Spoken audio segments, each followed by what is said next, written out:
This week on Dad Awesome, I have the privilege of reconnecting with a college friend from freshman year. We were on the same floor at Bethel. It was college before they renamed it a university up here in the Twin Cities in Minnesota, in St. Paul, Minnesota. But this is fun. This week, Josh Carney is joining me from Waco, Texas. So welcome to the show. Thanks, Jeff. I'm glad to be here.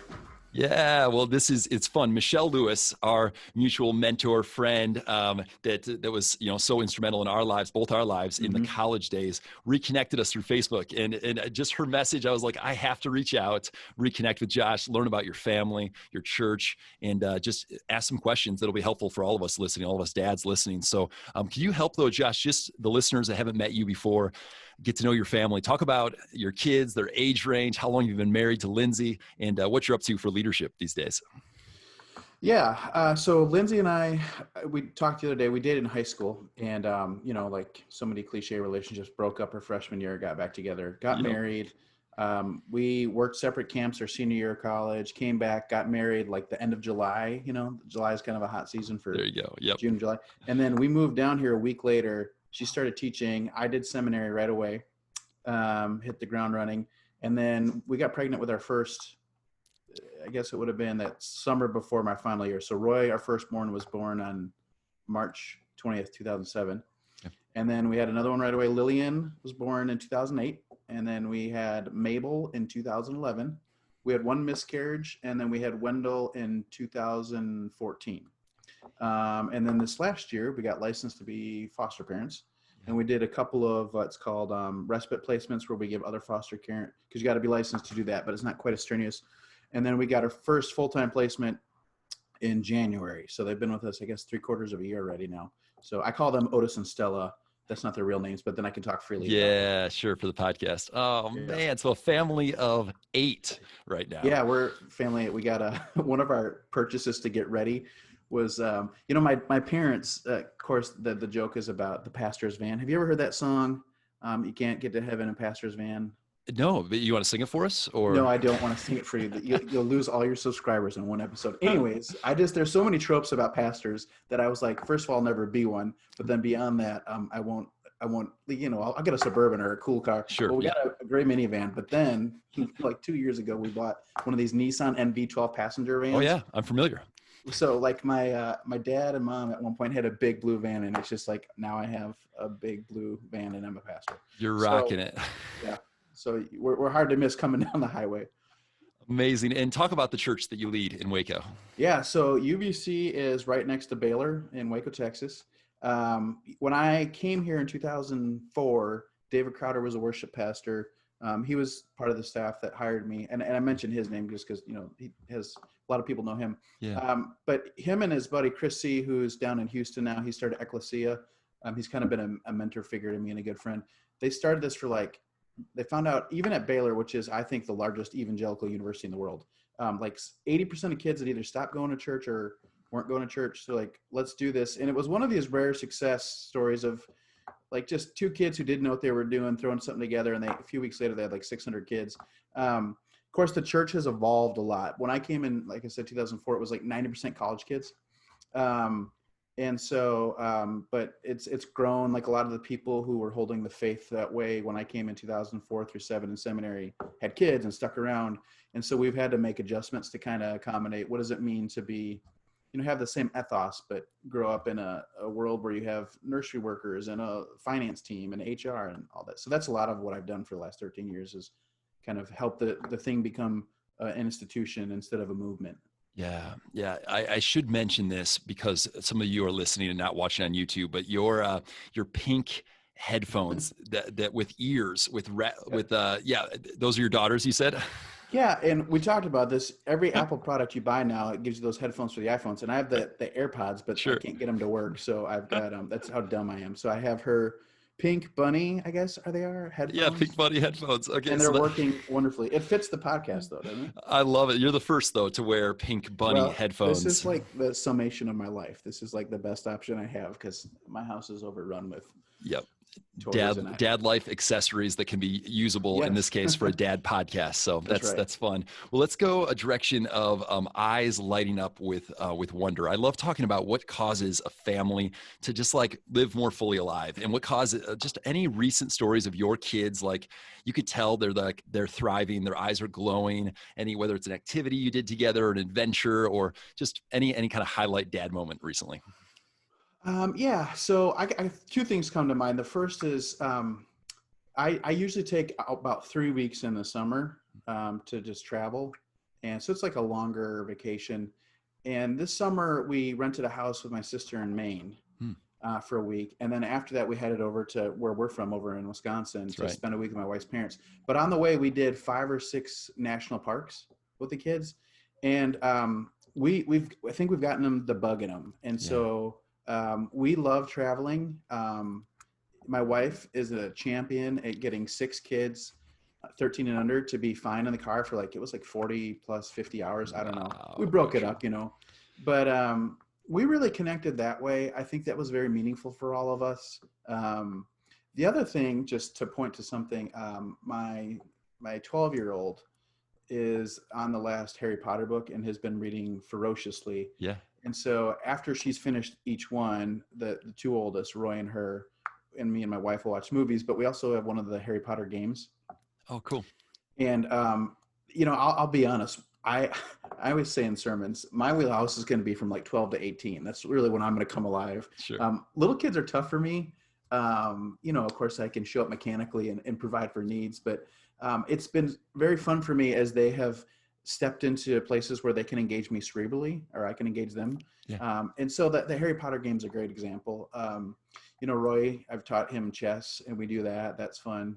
So as their interests are peaking, I'm trying to work extra hard to latch onto those in these early adolescent years. Yeah. Because I played Connect 4 800,000 times, but it doesn't do it for me.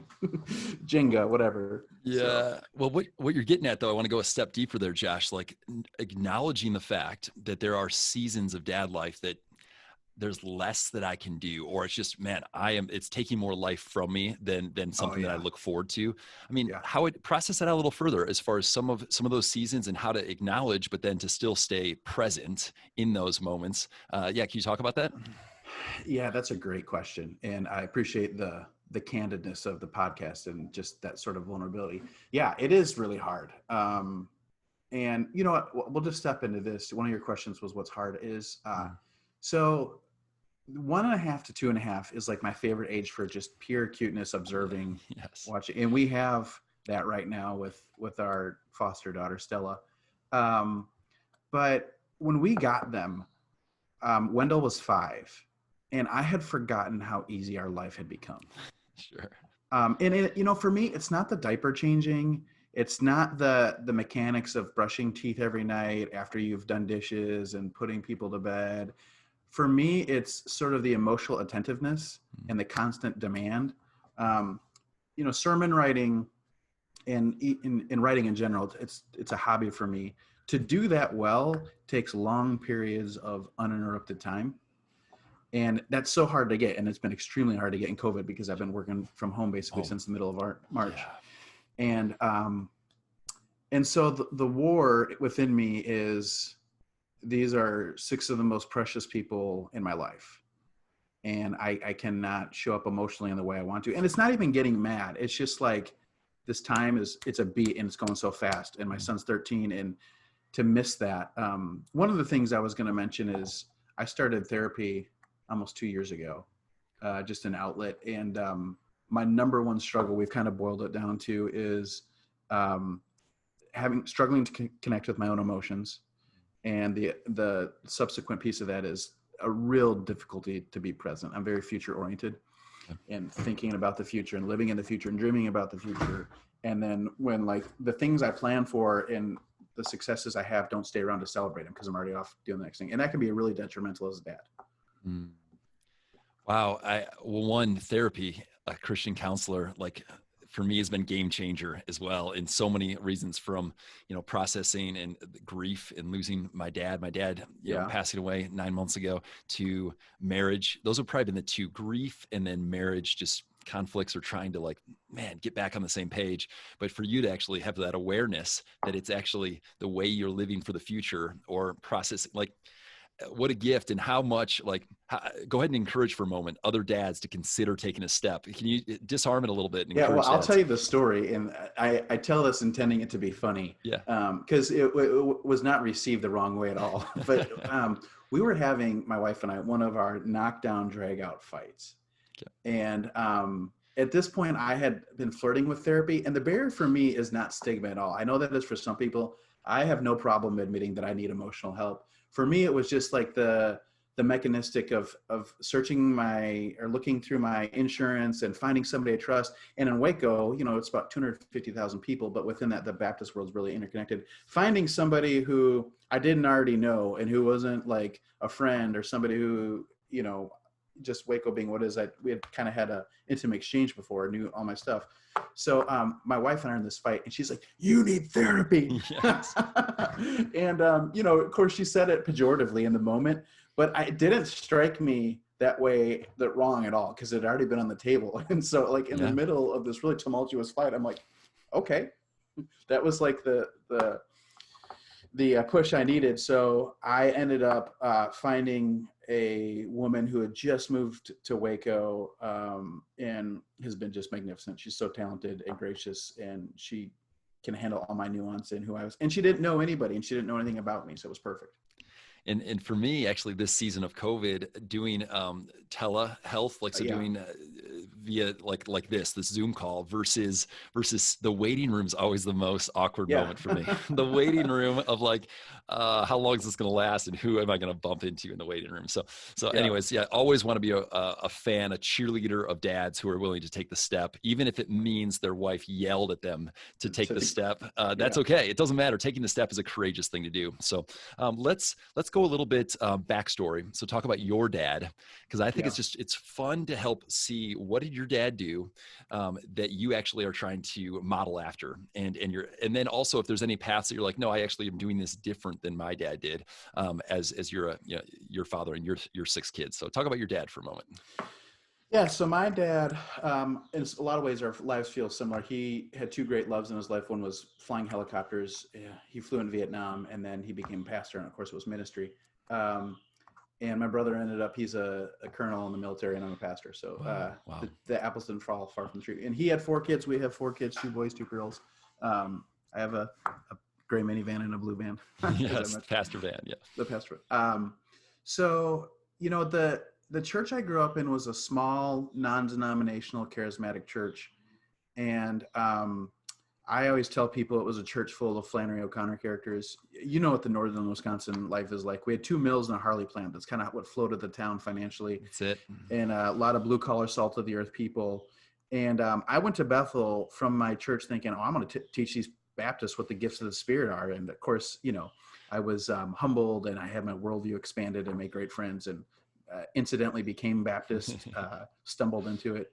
But I think the one thing I learned from him, and I probably have reflected on this more since he has died than I even when he's alive, is he was really good at bringing a non-anxious presence to almost every area of his life, pastoring and at home as a father. And of course, it made me who I am. But, now that I'm trying to do all these same things, I can see just not only the tremendous wisdom, but how hard that is. To sort of relinquish the need to be right and to fight with people and to really take your ego out of things. But he was tremendous at that. And the other thing is, he just was never threatened by anything, theologically, emotionally. And so he very quickly could disarm people and elicit some really vulnerable, beautiful moments. And that sort of, that has served me really well. And then I'm not saying I do that well. I'm just saying striving for that and seeing that modeled and trying to live into that has paid huge dividends in my life so far. Yeah. You shared something with me, I think sophomore year of college. You said you called your dad before making a decision to reconnect with Lindsay, Yeah. and you made a phone call and that to me struck like, that's deep, like to have that level of trust when you're living away from home, you're off to college, yet you have a relationship with your dad that you want to make that call because you care about his wisdom and his really his approval's the wrong word, his blessing of taking Yeah. that step. Talk about just having that kind of a relationship, and what maybe you could do to help your kids have that when they're sophomores in college. Yeah. This is really interesting. We also talked the other day about what we're thinking about in terms of fatherhood. And to be honest, it's been always been way easier for me to talk to my mom. Mm-hmm. Even when my dad was alive and we'd moved down here, I probably called my mom too much. But I would, just check in on her.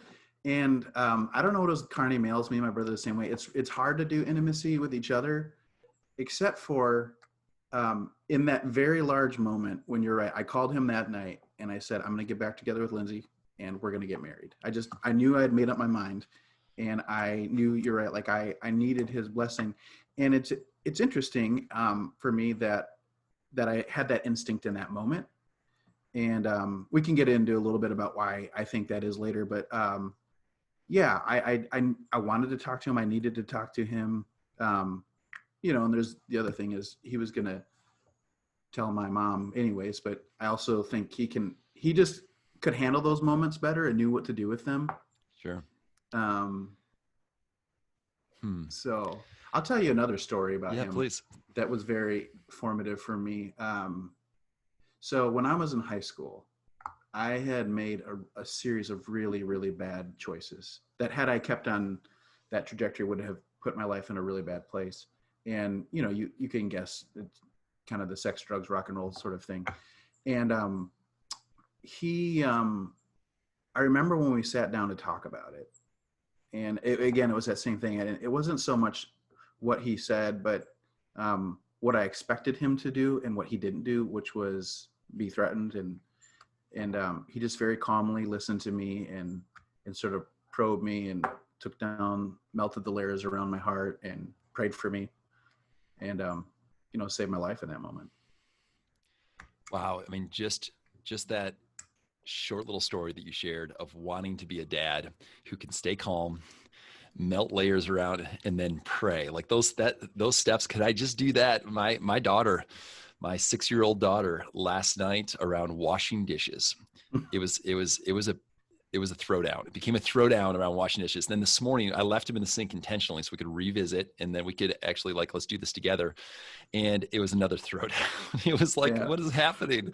And that's what I want though. I want to stay calm, melt those layers around her heart, and then pray for her. And I did have the chance this morning to say, before I left, I said, Kiva, do you feel like there's anything between us right now? Is there anything that I said that caused you to feel like there's something between us? And just her little eyes, when she looked me right in the eyes, said, no, Dad, we're good. And I said, I'm so thankful for that. Wow. It's just, but it really comes down to the same principle that you just brought up well, what great intentionality on your part. And I know this is your podcast, but to compliment you, one thing that I see in what you're doing is how serious you're taking her at 6 years old and speaking to her as an adult. And I think that is a really important, subtle form of validation we can offer our children, is to take them seriously. Yeah. Because I think that's a mistake a lot of parents make, is that they assume that little ears can't process the complexity of emotions when they are.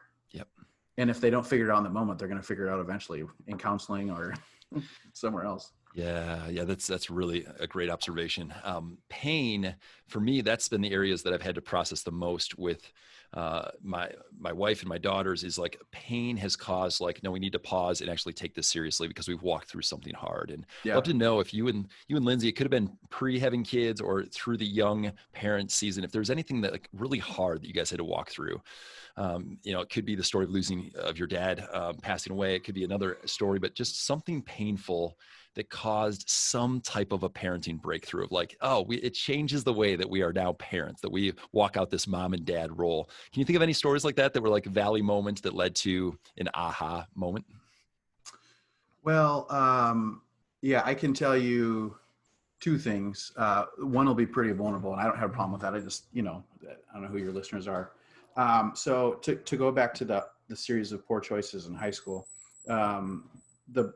the person I was sleeping with was my now wife, and of course, we weren't married, and those weren't values that my parents had taught me to hold on to and to embody, and so that was gravely disappointing. And yet, we talk about this a lot. And of course, I think it's easier because we end up getting married, and by the grace of God, we're the only partners we've ever had. But so I'll tell you the whole. So I left. I moved out of my house. I was so mad, and what that meant is my best buddy, who was off in college, his dad was kind of like my second dad. So I went to his house and stayed there a couple nights. And this was our junior year, a few days before prom. And so I get a phone call at my friend's house, a landline, because it's 1998, and it's my dad. And he says, "Hey, we're at Lindsay's parents, and you need to come here. We're going to talk." And I knew a moment like this was probably coming, but now all parents have found out. And so we get there, and to really make this story great, I'd have to elaborate on my father-in-law. I have Catholic in-laws who are just fantastic people, but he's like I don't know who I would pick. He's like Robert De Niro in Meet the Parents, I said to myself, I'm going to open up that door, and he's going to hit me as hard as he can in my face, and I deserve it, and that's going to be what I deserve. And so we get there, and he answers the door, and it took everything I had to look him in the face, sit me down, most excruciating hour in my life. She's sitting between my parents, who are doting on her and crying with her. I'm sitting on a couch by myself with all four parents looking at me. And he, interestingly, was the one person of the four parents who said, no, they shouldn't break up. Now, the reason I told that whole story is because that meant a great deal to me. Now, whether or not we should have broken up, and the mechanics of 17-year-olds with hormones and the frontal lobe not being formed, all that, whatever. But what we learned in that moment was how important it was to be taken seriously by a parent. Now, wisdom may have said that we should have broke up, but that was very formative for us, and we have never forgotten it. And it has influenced now the way we are parenting. And that's why I pointed that moment of you taking your 6-year-old so seriously is, I think very often we tell teenagers, we sort of laugh off the emotional relationships they're in. I plan never to do that. Yeah. I'm going to take very seriously what they're feeling, whether or not I think that's good for them, and try and honor that to the best of I can. So that would be one example where I learned kind of on the kid side, and that has stayed with me, but saw my father-in-law model something that was really meaningful to me. The other has been foster parenting. There's two things at play. One is the sort of dynamics of where do I let my heart go in relationship with these two kids? In all probability, they won't be with us forever. We're foster to adopt. And yet it could be that this is the most secure year in their life. And if that's the case, why wouldn't I give them my very best and love them with abandonment,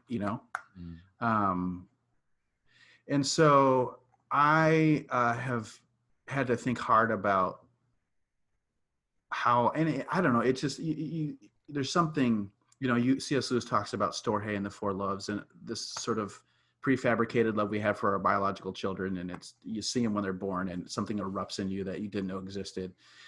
And I want to give that indiscriminately as possible. And I'm trying to learn how to do that, but it's not easy. And it's not hard because I don't want to. It's hard because I don't know how. And you said you're wired for the future. And if your future is uncertain, that they're going to be a part of that future. I mean, that just, to me, that lines up that's going to be a massive, not battle, but that's going to be a massive like heart pull. Right. That's an acute observation. It has been, I think the word I would describe incidentally is confusing. And that's directly related to the struggle to be present. Yeah. And that, you know, that present thing, that's with all my emotions about everything, not just kids, but Yeah. it's mechanically hard for me to do because I don't know how to think about them in my future. What brought you and Lindsay to a place of, hey, we've got 4 kids. We're going to start this journey of doing respite and then now having foster kids. What stirred you guys that direction? Well, Jeff, you'll maybe laugh at this or roll your eyes. When we were dating in high school, we bought a baby name book, and we're like, we're going to name our kids. And we said we're going to have 4 biological kids, and then we're going to adopt 3 more. And so you think about Adam naming the animals. You think about Israel, Jacob, all the, like how powerful naming is. Hosea, Naomi, and naming for the negative. I think it was a very powerful exercise to name the kids. Now, we've only used 2 of those 8 names that we had jotted down, but we've had this vision in our heart for 7 kids forever. And, you know, we hang on to those loosely and with humility. It could have been that we had infertility problems and couldn't have any kid. You know, you never know. Sure. State of Texas will only let you have 6 in your house. So if we're going to get 7, it's going to have to be because there was a sibling that snuck in with the other 2 or something. Oh, wow. But yeah, so we've had that vision for a long time.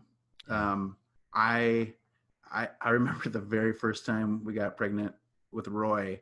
Lindsay has a picture of me looking at the stick, and just, I remember that feeling. I literally couldn't breathe for a minute or for 10 seconds. Yep. And so even though I had this in my head the whole time, with each one, it's just been like, okay, here we go. I guess we're going to do this again. And especially with the foster kids, though, I have really tried to adopt a posture, and it has served me well, of I can't open and close these doors. I can just be faithful. And and so I don't have a lot of anxiety about that part of it, which has been good. Cool.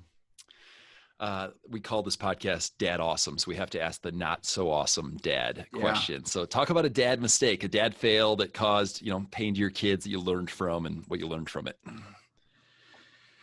I should have thought harder about this. It's like Michael Scott. I work too hard. I'm too committed, you know. The positive spins. Yes. I'm not trying to avoid vulnerability here. I'm just trying to give you a meaningful answer. Most of my mistakes are disconnected with, or it's with the disconnectedness to the present. You know, there was one time Roy and I were at a guys' night for church, and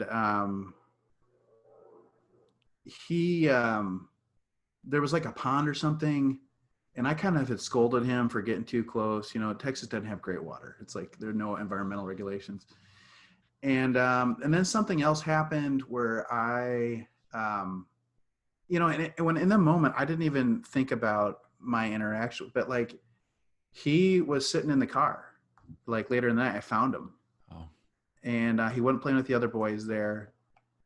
And, you know, even looking now, knowing his personality, it was just such an odd moment, because he's usually like proactive in communicating about his feelings. But I realized that I had sort of crushed him and that he withdrew. And that was so devastating for me. In part because, you know, I didn't intend to do it. So it was like startling to discover that I made the mistake. But then also when you just, you can retrospectively see you didn't handle a moment in a way that allowed your child to thrive or to learn, but instead they just internalize shame. That was really a blow.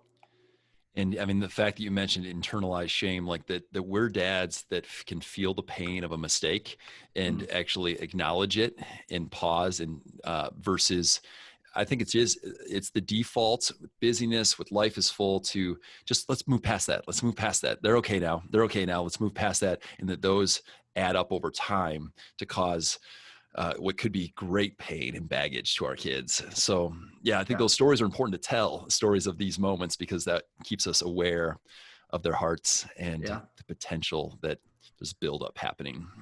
Yeah. Any more to add on that from your? You know, there was poor Roy. It's the firstborn. There was another one where, and he was 3 or 4, and Lily was a year behind him. So whatever the ages were, and he had been to a birthday party and gotten a wooden sword. Okay. And he's probably our most docile. So he didn't have a problem, but he was hitting her, and that hurt. It hurt bad. And so I told him, if you do that one more time, I don't know what I threatened him with, but he did. And I got up off the couch and I took his wooden sword and I snapped it over my knee. And I threw it away, and he sobbed and sobbed. And, I think there are several things at play. I think one of the things I regret the most is how probably violent the action seemed. Mm-hmm. And that I allowed that anger to present itself that way. The other was his toy, instead of putting it up or something, now was gone. I don't think he would even remember that story, but it was certainly a learning moment for me of like, okay. And I've never felt like in danger of hitting my kid when I was mad or something, but I thought, golly, that can't be a part of the equation when I'm disciplining them. Yep. Yeah. That's really helpful insight. As we kind of wrap down the broad question, hey, you're at one of those national parks doing your road trip from Maine to Wisconsin, and you get around a campfire with a few young dads, and just top of mind, you're not being recorded on a podcast, they're asking you, like, give us just some wisdom, insight, any takeaways that, hey, this might be helpful. Where would you find yourself, like, fresh ideas that are practical, that are helpful, any things that we haven't talked about that you're like, oh, I'd pass this along as a helpful thing that I've picked up? Yeah. So I can give you a really specific example that I think is a larger principle that we try and use as parents. And to frame this, I would say this: it's becoming, we're almost 40. I turned 39 this summer. And I don't know if you pay attention to this stuff, we're on the cuff of millennial Gen Xers. That's right. I've always felt like a Gen Xer, some people say Zennial. I just don't identify with a lot of what millennials are doing, from clothing style to whatever. But what's interesting now is there's now a new generation behind them, the Gen, whatever, the Z, I think. Z, yeah. They're like 22-year-olds. I say that to say it's very evident to me now that I'm one, maybe two generations out, or at least behind me. And the way that the worldview is being formed for these kids is so much different. Mm-hmm. And now I'm reaching the stage where I'm about to be the archaic dad who's out of touch with the things, like, sort of, that get treated as comical tropes and shows and whatnot. Sure. So the danger there, though, is for there to be so much disconnect that I end up not being able to engage my kids with the shape of the worldview that they're inevitably going to grow up into. So here's my point. We mentioned, I don't know if you're recording, that I had watched the Michael Jordan documentary. That's right. And when I started, Roy, my 13-year-old, sat down with me on the couch, and I thought, oh, this is great. He can see such a great part of my childhood. Well, I should have figured. Of course, there's all the F-bombs and whatnot. And then there's every time Dennis Rodman on camera, which something interesting happens. And of course, at some point I felt obligated to say something because I had given him permission, and he's hearing all this anyways. So, my wife just very calmly has always, whenever her kids would hear something, is say, you know what, that's a grown-up word, and we don't, you don't use that. And I think the bigger principle for me there is to be honest about what they're navigating, and to not try and shelter them from that. I mean, obviously you take steps to preserve your children's innocence at proper stages. But, I think if I could tell my mom this, I wouldn't have. The one thing I felt was a little too sheltered. We were both homeschooled. That's right. I showed up at a 7th grade birthday party in sweatpants and McGee and Me t-shirt. They're all with Eastlands on and baggy jeans and, listening to Onyx and all that. And so I went back to middle school and just, I didn't know what a condom was. You know what I mean? And there are kids using condoms. Mm-hmm. And so I think the wisdom for us has been to take the world on the terms that it's going to give our children with them intentionally, so that we can orient them to that sort of thing the way we want them to be. Yep. And knowing that someday when they're 18, 22, they're going to decide how they want to engage that anyways. Yep. So I don't know if that made sense. That may have been too convoluted, but made a lot of sense. I could take a few sound bites that you shared there out of context just to make it awkward, but no, no, Josh, thank you. Thank you. Any last words for us before I have you pray over all the dads listening? Just, this has been so much fun. It's good to reconnect with you. And I've watched from a distance, not just how you've done the podcast and whatnot, but grown as a human being and encouraging and loving people. And I appreciate you, Jeff. Right back at you, Josh. And there's no way I'm going to let a gap in 15 years from the next time we connect. We're going to connect more. But would you say a prayer over all the dads I would. listening? Yeah. God, we thank you for this time together and for Jeff's ministry and his heart to promote fathers and to take this seriously and to call our attention to how we are forming children. We're grateful for his vocation and his passion and how when we're in his presence, it spills out and it reorients and focuses us on this calling. I do pray for all dads out there. First, just that in the spirit of our conversation about therapy, that they would have a place to put their pain that honors you and honors themselves and their families, and that they would be connected to the present and that they would flourish there in your love and out of the abundance of that love, in love for their spouses and children. We thank you for the gift of being a dad. We're not always attuned to that gift, but I pray that your spirit would be very, very present, and that we would, of course, feel that very tangible presence, and that would be a motivator for us to see the present in our children and our situations as you see them, for all the joy that's there. I pray for each and every household that they would be houses marked by peace and joy, that these would be refuges from the difficulty of the world, and that these homes would be places for not only their own children, but children that you might send to them to be fathered, kids that need a safe space to catch a vision for what's normal and good, and that in those spaces, those children would be revived, and they would be oriented to your love. We thank you for your faithfulness, that you have called us and that you love us. And so we pray confidently in Jesus' name. Amen.